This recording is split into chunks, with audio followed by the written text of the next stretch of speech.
मंच पर विराजमान श्रद्धेय महात्मा धर्मानुरागी माताओं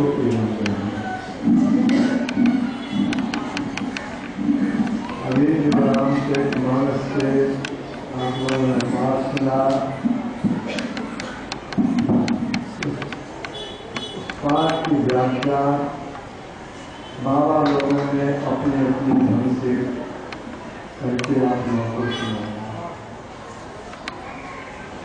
मैं बाबा लोगों की कई भी बातों में से ही थोड़ी सी बातें कहूँगा। हम लोग देखते हैं कि संसार के सभी व्यक्ति अपनी अपनी जानकारी के अनुसार, अपनी अपनी योग्यता के अनुसार कुछ न कुछ कर्म करते रहते हैं। क्यों करते हैं? कोई खेती करते हैं, कोई व्यापार करते हैं, कोई नौकरी करते हैं, कोई अन्य तरह का कारोबार रोजगार करते हैं। आखिर क्यों करते हैं? सबकी मन में यही चाहना रहती है कि हमें सुख मिले।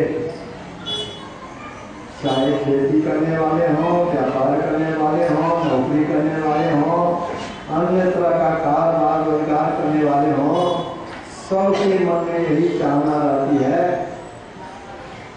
हम सुख की हालत में हैं, हम सदा सुखमय जीवन का चाहना रहती है सबके मन में।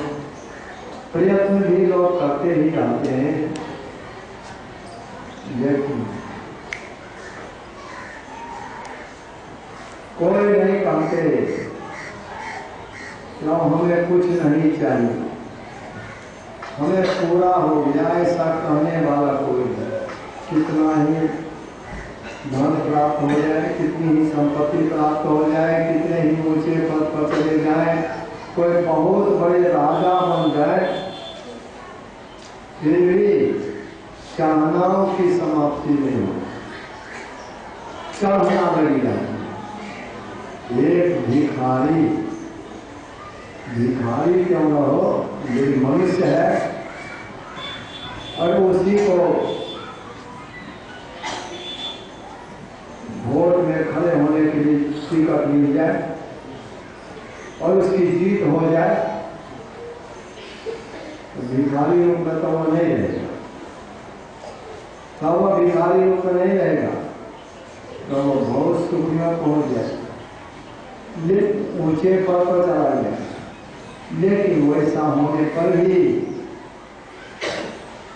चाहनाओं की समाप्ति नहीं होती।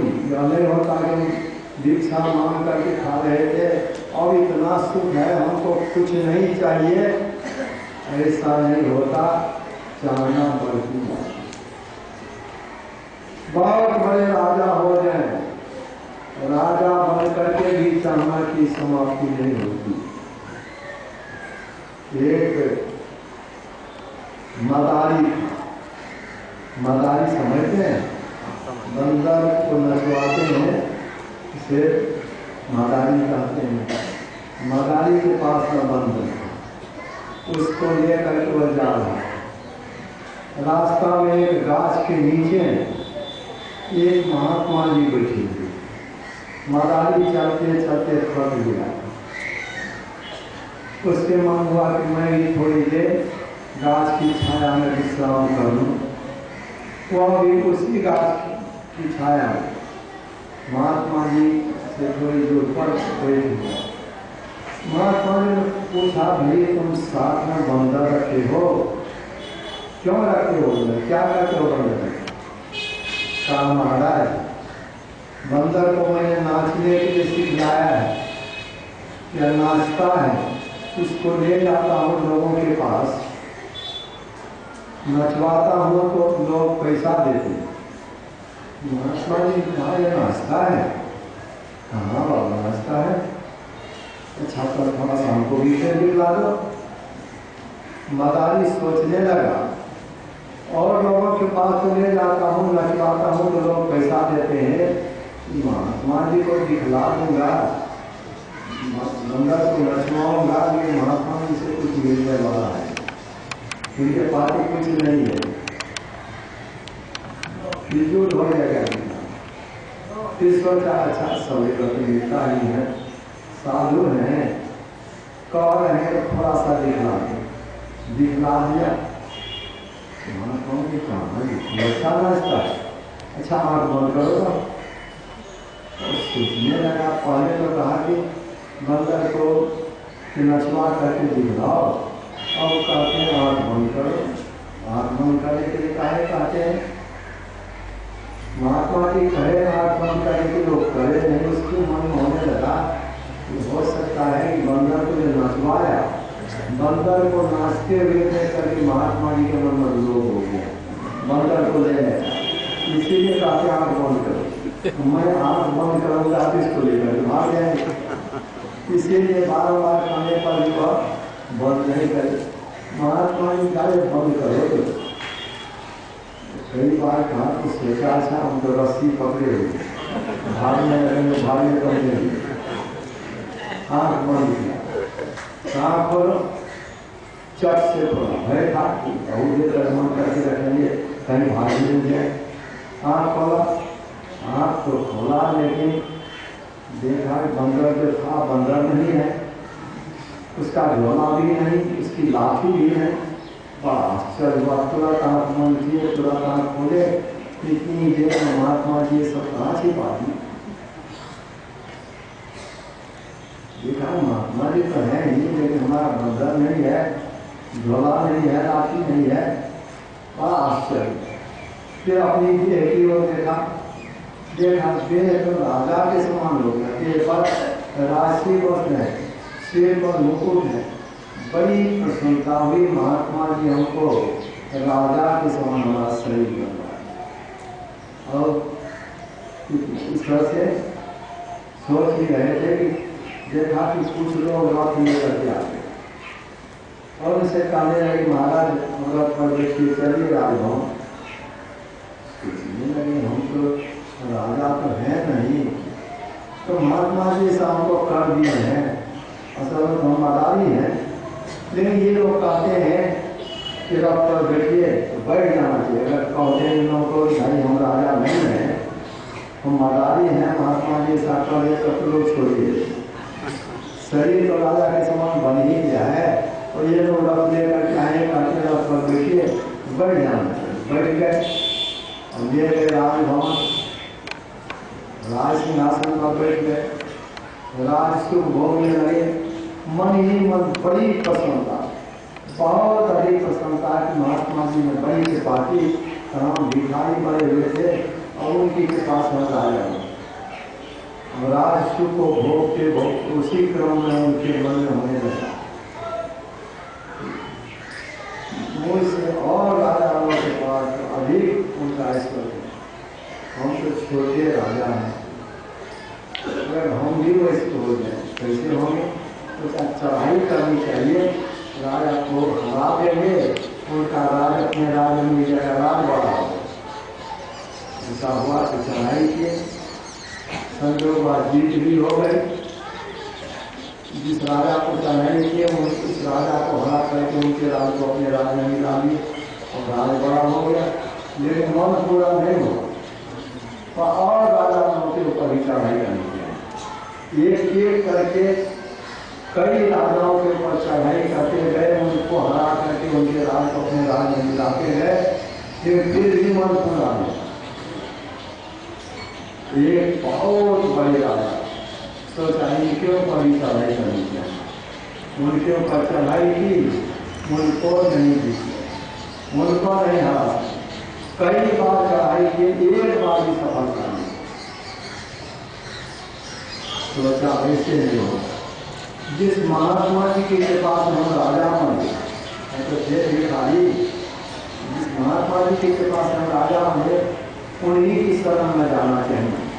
अगर उनकी कृपा हो जाए इस राजा को भी हाथ करके इनके राज को अपने राज्य में निकालेंगे, बहुत बड़ा राज हो गया। चले गए महात्मा जी से जहाँ भेंट हुई, वहाँ पहुँचे, संजोग से भेंट भी हो गई। बड़ी विनम्रता के साथ उनको प्रणाम किए। महात्मा जी ने पूछा, कहाँ आए हो? कहा, महाराज मैं वही मदारी हूँ जिसे आपने कृपा करके राजा के समान देह बना दिया और आपकी कृपा से मैं राजा बन गया। तो मैं बहुत राजाओं को हरा करके उनके राज को अपने राज में मिला दिया हूँ। राज बहुत बड़ा हो गया, लेकिन एक राजा ऐसा जबरदस्त है जिनके ऊपर मैंने कई बार चढ़ाई की, लेकिन एक बार भी जीत नहीं सका।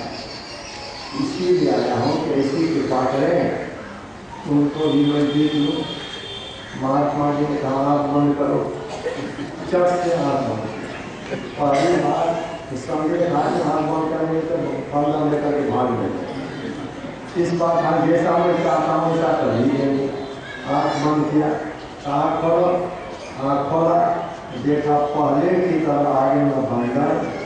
उसका जोड़ा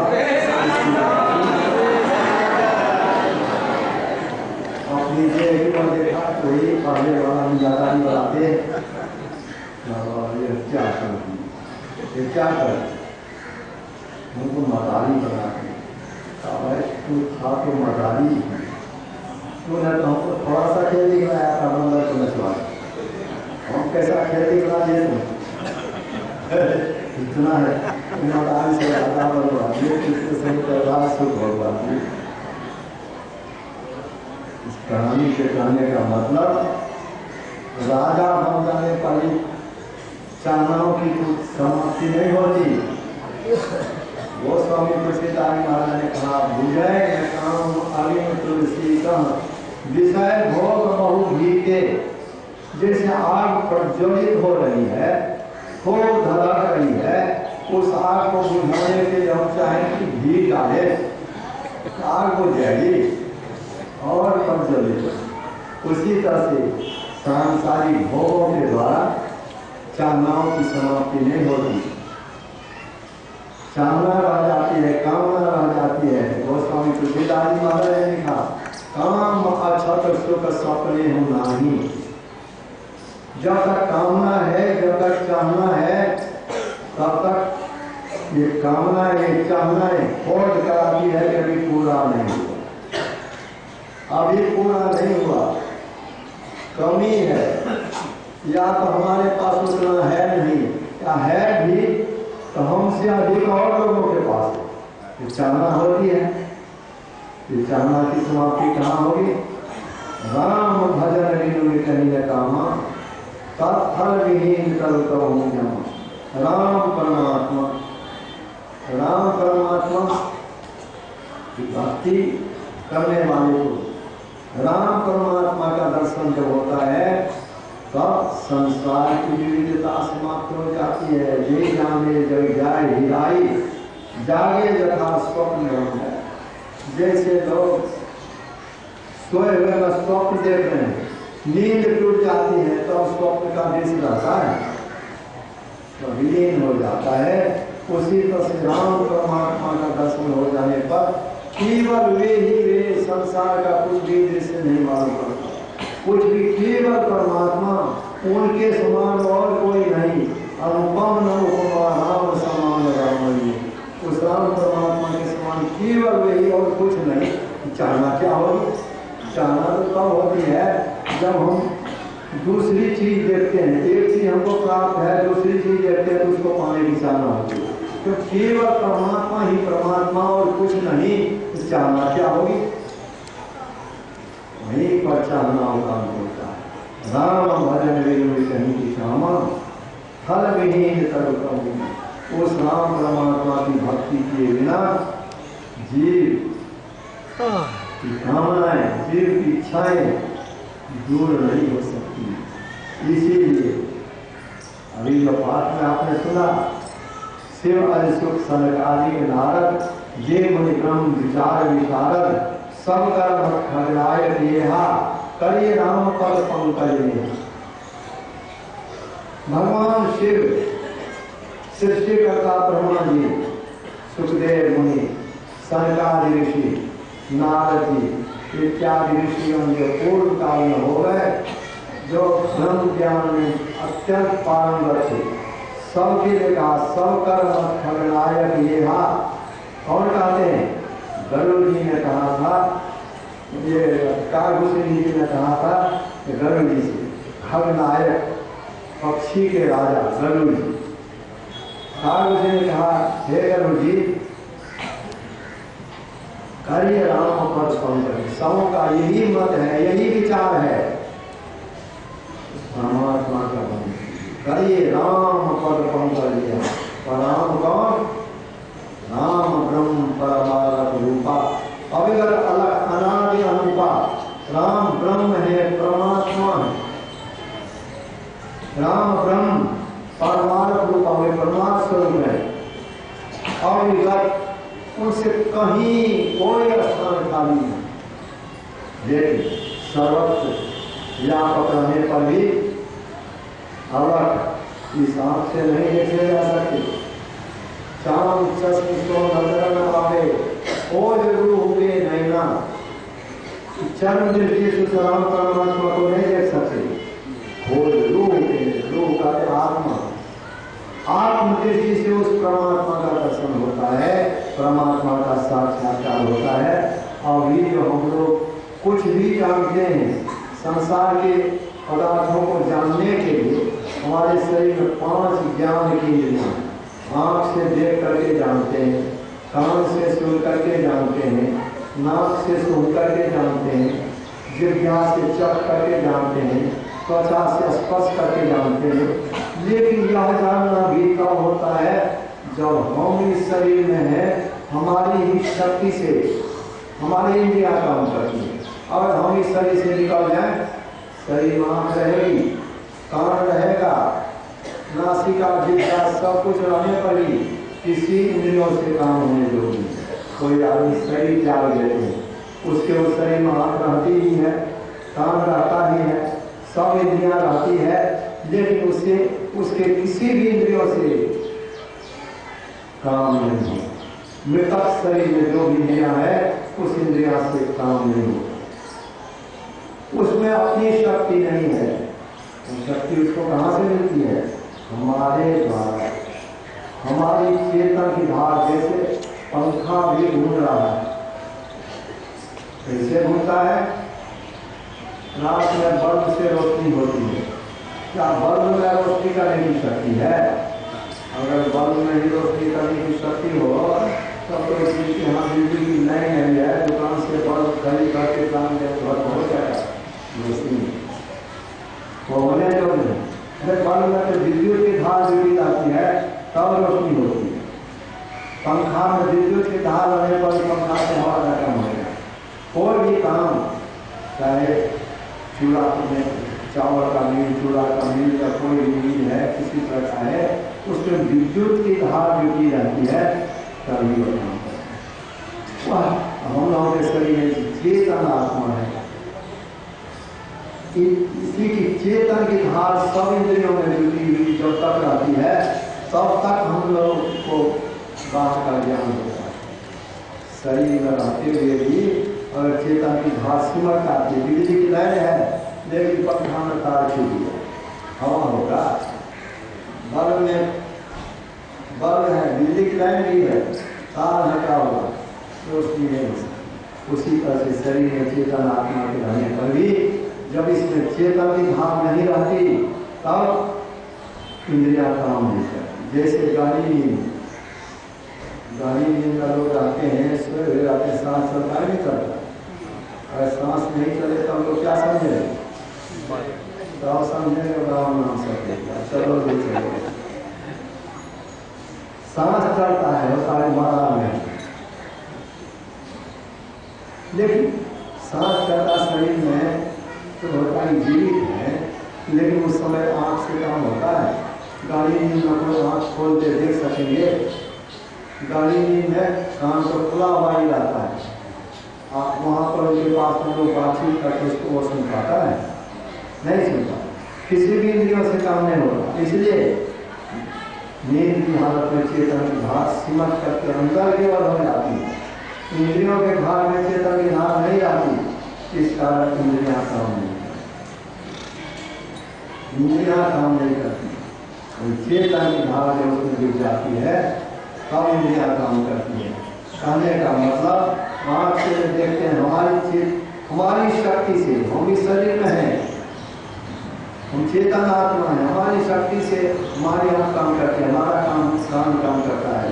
इस तरह से सभी इंद्रियों के द्वारा पंच विषयों का ज्ञान होगा, रूप रस गंध स्पर्श और शब्द। आँख के द्वारा रूप, कान के द्वारा शब्द, नाक के द्वारा गंध, जीभ के द्वारा रस, त्वचा के द्वारा स्पर्श, ये पांचों ज्ञान इंद्रियों के द्वारा पंच विषयों का ज्ञान होता है।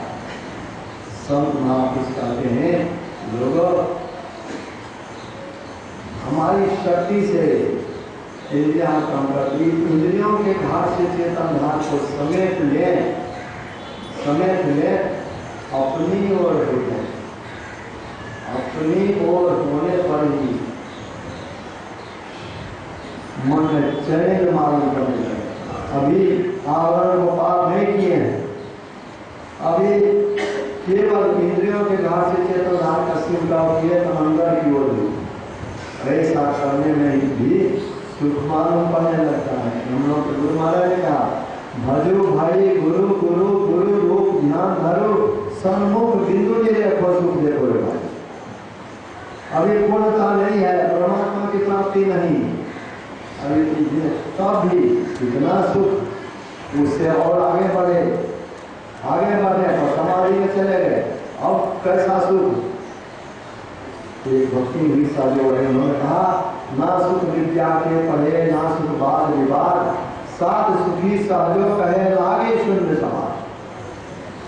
बहुत विद्या पढ़ने पर ही सुख, वह सुख नहीं जो साधन भजन करके अपने अंदर में अपने आप को पिंड से ऊपर उठा करके ब्रह्मांड में चले जाते हैं, समाधिस्थ हो जाते हैं, उनको जो सुख मिलता है विद्वानों को भी नहीं। बाहरी पदार्थ, धन संपत्ति, भोग सामग्री, पद प्रतिष्ठा छीन आ जाता है, लुटा जाता है, इसके साथ भय लगा जाता है, लेकिन विद्वानों की विद्या को कोई छीन नहीं सकते, कोई लूट नहीं सकते, उसका भाई भी हिस्सेदार नहीं हो सकता। लेकिन ऐसे विद्वान को भी वह सुख नहीं मिलता जो सुख साधन भजन करके अपने आप को पिंड से ऊपर उठा करके ब्रह्मांड में ले जाते हैं, समाधि सुख। साध सुखी सहयोग करे लागी शून्य समाज। लेकिन लौड़ी सुख, जिस सुख के लिए कहा गया या तो रास्ते का सुख है, उसके सहारे से परमात्मा के धाम में पहुंच चुकी है। अपने अंदर में पिंड से ऊपर उठाने पर चेतन की धार भक्त को साधक को मिलता है, दो रूप में, ज्योति रूप में और शब्द रूप में। चेतन की धार खींचने वाला, परमात्मा की ओर ले जाने वाला, ज्योति रूप में मिलने पर रास्ता दिखलाता है, शब्द रूप में मिलने पर चुंबक की तरह भक्त को साधक को खींच करके परमात्मा की धाम में पहुंचाने लगा। जैसे चुंबक लोहा को खींचता है, कितना ही भारी वजन का लोहा हो, अगर उससे अधिक वजन का चुंबक है, जिस लोहा को बहुत लोग मिल करके नहीं उठा पा रहे हैं, वह भारी लोहा चुंबक में अपने जाकर चुंबक अगर ऊपर है अपने आप को कर जाए, चुंबक खींचने वाला हो। उसी तरह से परमात्मा जो अपने को पिंड से ऊपर उठाते हैं, ब्रह्मांड में ले जाते हैं, उनको दो सारा ब्रह्म ज्योति और ब्रह्मनाथ ज्योति के द्वारा मार्गदर्शन होता है। और तब ब्रह्म परमात्मा की ध्वनि शब्द उन्हीं से उत्पन्न हुआ। परमात्मा रोज हम लोग पाठ करते हैं, अव्यक्त अनादि अनंत आदि परमात्मा जो ध्वनि प्रथम स्फुटी पराधारा से कहीं स्फोट है। परम परमात्मा जिसके देखा अव्यक्त अनादि अनंत है, आदि मूल परमात्मा जो परमात्मा अव्यक्त है, अनादि है, अनंत है, उन्हीं से ध्वनि निकली, शब्द निकला। ध्वनि प्रथम स्फुटी पराधार, सबसे पहले उन्हीं से ध्वनि निकली।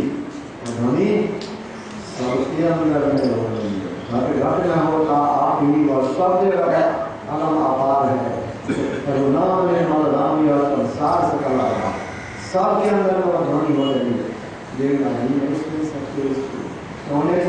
इसलिए हमारी चेतन की धार इंद्रियों के धार में जो करके बड़ी मुक्ति बनेगी। जब तक अपने चेतन की धार को इंद्रियों के धार से समित कर अंदर की ओर नहीं करेंगे, तब तक अपने अंदर में जो ध्वनि हो रही है उससे नहीं। संत महापुरुष कहते हैं बोलो सुख का भंडार अपने अंदर में है, सबके अंदर में है। इसलिए निकल में खोजे सज्जन, बाहर में खोजो, बाहर कहीं मत खोजो, अपने अंदर में खोजो। अपने ही अंदर में वो परम प्रभु परमात्मा है, जिस परमात्मा को प्राप्त करके द्वैत व परमात्मा का द्वैत भाग तन मन बुद्धि पारा ज्ञान हो सारी में ही शोक तो चीज न आपे दुख करेगा। उस परमात्मा की पहचान कब होगी? जब इंद्रियों के भाग से अपने आप को हटा लेंगे, तब जैसे दूध के साथ भले घी रहता, दूध में घी रहता ही है। गाय भैंस दूध करके ले आते हैं तो उस दूध में घी रहता कि नहीं रहता? ये पहले उसमें घी है तो देखने में आता है, पहले देखने में नहीं आता, लेकिन घी रहता। और कोई ऐसा विचार करे कि दूध में तो घी रहता ही है, दूध कोई कड़ाही में डाल दे, पूरी छान दे, हो जाएगा। जबकि दूध के साथ घी है, लेकिन जब तक दूध के साथ मिला हुआ है तब तक नहीं। दूध को बंद करके जब घी अलग कर लेते हैं तब घी को देखने भी लग जाते हैं। जब तक दूध में रास्ता मिला हुआ तब तक घी देखने नहीं आता। मत करके अलग कर लेते हैं, घी देखने में आता है, उस घी से ही आप पूरी छान सकते हैं। उसी तरह से शरीर इंद्रियों के संग जब तक चेतन आत्मा है तब तक परमात्मा का दर्शन है।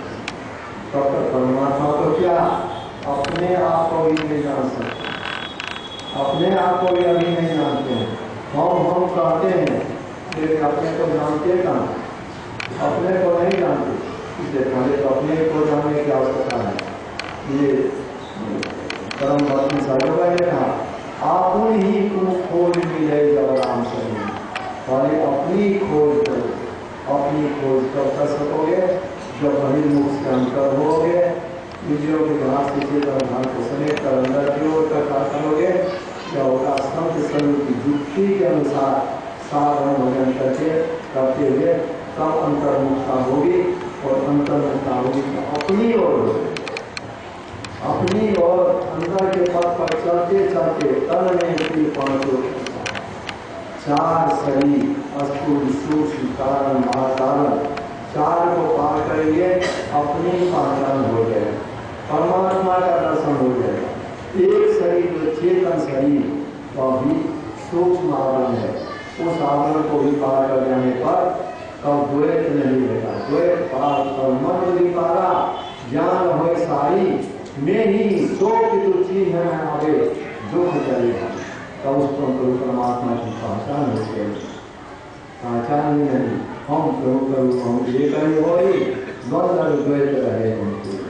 ये उस तब जो सुख मिलता है उस सुख के साथ फिर कभी सपने हो नहीं कुछ द्वैत दर्शन बात को इसको संतों का ज्ञान है, दुखों से छुट्टी की गई संतों का मोक्ष का मार्ग है। सारे हो गया और हम लोग